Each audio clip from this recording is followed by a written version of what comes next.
प्रिय छात्रों, आज हम आपको जो प्रश्न समझा रहे हैं वह प्रश्न एसएससी की परीक्षा में 2007 में आ चुका है और ये लाभ और हानि से संबंधित है। प्रश्न है आपका, एक व्यापारी 25,000 रुपये अंकित मूल्य वाली वस्तु को 20% तथा 5% के क्रमवार बट्टों के साथ खरीदता है। वह इसकी मरम्मत पर 1,000 रुपये व्यय करता है तथा इसे 25,000 रुपये की में बेच देता है। उसके लाभ हानि की प्रतिशतता कितनी है? क्लियर? तो देखिए, ऐसा है, एक व्यापारी सामान खरीदने गया, उसको दुकानदार ने वस्तु की कीमत 25,000 रुपये बतलाई, या आप कह सकते हैं कि उस वस्तु पर अंकित मूल्य जो डाला था दुकानदार ने वो 25,000 रुपये डाला था और उस वस्तु पर दुकानदार जो था वह 20% और 5% के क्रमवार 2 बट्टे देता था। क्रमवार बट्टे का मतलब ये है कि पहला बट्टा 20% है और दूसरा बट्टा 5% है। तो पहले 25,000 रुपये पर वह 20% बट्टा लगाएगा, उसको घटा देगा 25,000 में से, फिर जो कीमत शेष रह जाएगी उस पर 5% बट्टा लगाएगा, वो बट्टा भी उस कीमत से घटा देगा। उसके बाद जो कीमत बचेगी उस कीमत में दुकानदार वो माल बेचेगा। क्लियर? तो दुकानदार ने वो वस्तु खरीद ली। उसके बाद जब वस्तु खरीद ली, उसके बाद उस पर उसने 1,000 रुपया मरम्मत में खर्च कर दिया। मरम्मत कराने के बाद, वस्तु को ठीक कराने के बाद उस दुकानदार ने उस वस्तु को 25,000 रुपये की बेच दिया। तो हमें ये मालूम करना है कि इस प्रकार से माल को खरीदने और बेचने में दुकानदार को कितने प्रतिशत लाभ हुआ। क्लियर? तो देखिए, हमने लिख दिया वस्तु का अंकित मूल्य हमारा है 25,000 रुपया। 2 क्रमवार बट्टे जो हैं उनमें पहला बट्टा R1 बराबर है 20%, दूसरा बट्टा R2 बराबर है 5%। तो जैसा कि हमने आपको बतलाया था, पहले 25,000 रुपये पर 20% बट्टा घटाया जाएगा, उसके बाद जो कीमत बचेगी उस पर 5% बट्टा घटाया जाएगा और उसके बाद जो कीमत बचेगी वो कीमत दुकानदार को देनी पड़ेगी। तो अगर हम इस प्रकार से करें कि पहले 20% बट्टा लगाएं, फिर उसको घटाएं, फिर 5% बट्टा लगाएं, फिर घटाएं और फिर वो कीमत निकालें, तो उसमें काफ़ी समय खर्च होता है। इसके निकालने का एक फार्मूला है, वो फार्मूला मैंने लिख दिया है, आप उस फार्मूले से कर सकते हैं। तो मैंने लिखा, दोनों बट्टा काटने के बाद वस्तु की कीमत अंकित मूल्य into 1 - R1/100 into 1 - R2/100। R1 बट्टे की पहले वाली दर है, R2 बट्टे की बाद वाली दर है, और यदि तीसरा बट्टा और होता तो इसी के आगे बढ़ जाता इंटू 1 - R3/100। क्लियर? तो चूंकि 2 ही बट्टे हैं इसलिए हमारा इससे काम चल जाएगा। अंकित मूल्य की जगह हमने 25,000 रुपये लगा दिया, R1 की जगह हमने 20% लगा दिया जो पहले बट्टे की दर है, और R2 की जगह हमने 5% लगा दिया जो दूसरे बट्टे की दर है, और अंकित मूल्य 25,000 लगाई दी हमने। इसके बाद 25,000 ये वैसे के वैसे आ जाएंगे और इससे काटेंगे 20 पंजे 100 और एक यहाँ पर आ जाएगा। इसको सिंप्लीफाई करेंगे जब तो हमें प्राप्त हो जाएगा 4/5, और इसको काटेंगे, यहाँ पर 20 आएगा, यहाँ पर 1 आएगा, और इसको सिंप्लीफाई करेंगे तो सिंप्लीफाई करने के बाद हमें प्राप्त होगा 19/20।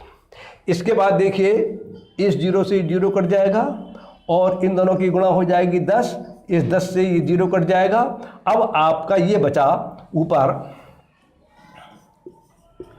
250 गुणा 4 गुणा 19, इन तीनों संख्याओं की गुणा करने के बाद आपको फल प्राप्त होगा 19,000 रुपया। कहने का तात्पर्य यह है कि दोनों बट्टा काटने के बाद जो 25,000 रुपये की वस्तु थी वो दुकानदार को 19,000 रुपये की मिली। अब इस 19,000 रुपये की वस्तु पर उसने 1,000 रुपया मरम्मत के खर्च किए। तो हमने लिखा मरम्मत में खर्च बराबर 1,000 रुपया। तो मरम्मत और वस्तु की कीमत कुल मिलाने के बाद दुकानदार को वो वस्तु एक प्रकार से पड़ी 19,000 प्लस 1,000 बराबर 20,000। तो अब कहने का मतलब ये है कि उस दुकानदार को वह वस्तु 20,000 रुपये की पड़ी और उसने इसे 25,000 का बेचा। तो अब आपका प्रश्न ये बन जाता है कि 20,000 की वस्तु को 25,000 रुपये में बेचने पर कितने प्रतिशत का लाभ होता है। क्योंकि बेची ज़्यादा की है और पड़ी कम की है वस्तु, इसलिए लाभ तो होगा ही होगा। कम की बेचता अगर लागत मूल्य से तो हानि होती।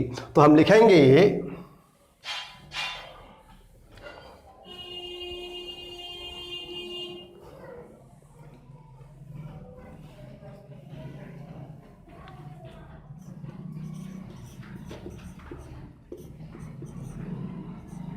कुल लाभ बराबर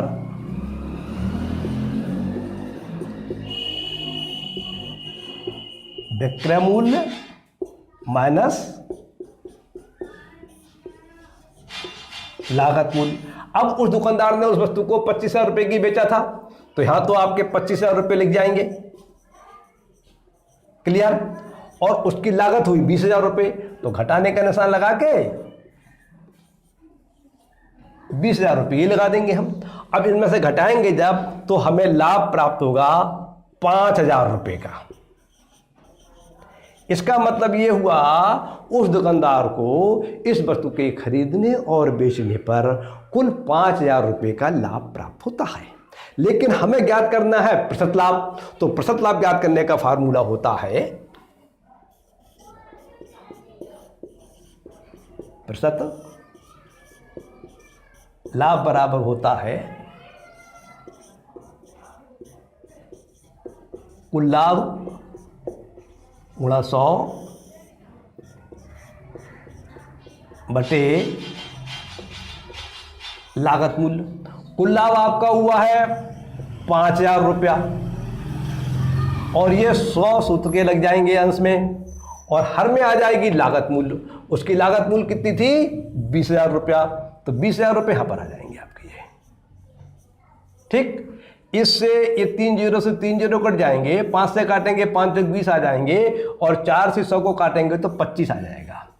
इस प्रकार से उसको 25% का लाभ होता है। तो आप लिखेंगे